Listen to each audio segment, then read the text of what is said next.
নিগার সুলতানা জ্যোতির নেতৃত্বে নারী টি-20 বিশ্বকাপে বাংলাদেশ দল ঘোষণা করেছে বিসিবি। 15 সদস্যের স্কোয়াডে নতুন মুখ তাজ নেহার।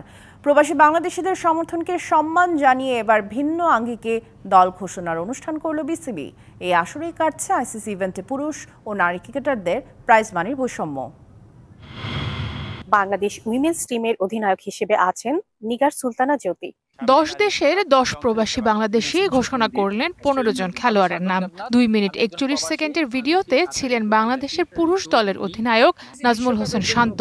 সবার শেষে জ্যোতিদের শুভকামনা জানান তিনি। এভাবেই সামাজিক যোগাযোগ মাধ্যমে নারী টি-20 বিশ্বকাপে বাংলাদেশের স্কোয়াড ভিন্ন আঙ্গিকে ঘোষণা করল বিসিবি।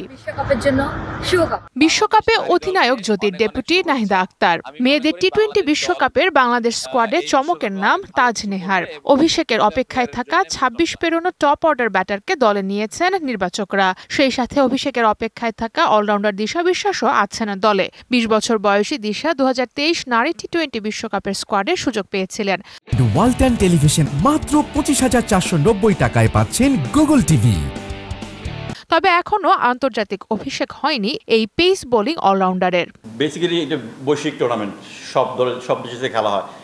আমরা যদি আমাদের সামর্থ্যের শতভাগ দিয়ে খেলতে পারি, আমাদের ভালো করার সুযোগ আছে। আমরা যদি সামর্থ্যের শতভাগ থেকে বেশি 110% খেলতে পারি, আমাদের সেমিফাইনালে কোয়ালিফাই করার সম্ভাবনা আছে। 3 অক্টোবর শারজায় স্কটল্যান্ডের বিপক্ষে ম্যাচ দিয়ে বিশ্বকাপ শুরু করবে বাংলাদেশ। আয়োজক হিসেবে প্রথম দিনেই মাঠে নামবে জ্যোতিরা। 5 অক্টোবর একই ভেন্যুতে জ্যোতিদের প্রতিপক্ষ ইংল্যান্ড। 11 অক্টোবর ওয়েস্ট ইন্ডিজের বিপক্ষে লড়বে বাংলাদেশ। এরপর বি গ্রুপে নিজেদের শেষ ম্যাচে বাংলাদেশের প্রতিপক্ষ সাউথ আফ্রিকা। এবারের আসর বিশেষ কিছু বাংলাদেশ সহ অন্য দলগুলোর জন্য। সবকিছু ঠিক থাকলে এই বিশ্বকাপ দিয়ে কাটতে যাচ্ছে আইসিসি ইভেন্টে পুরুষ ও নারী ক্রিকেটারদের প্রাইজ মানির বৈষম্য। বিসিবির উইমেন্স উইং প্রধানও বলেন, কঠিন হলেও জাতীয় দলেও এই আর্থিক বৈষম্য দূর করা সম্ভব।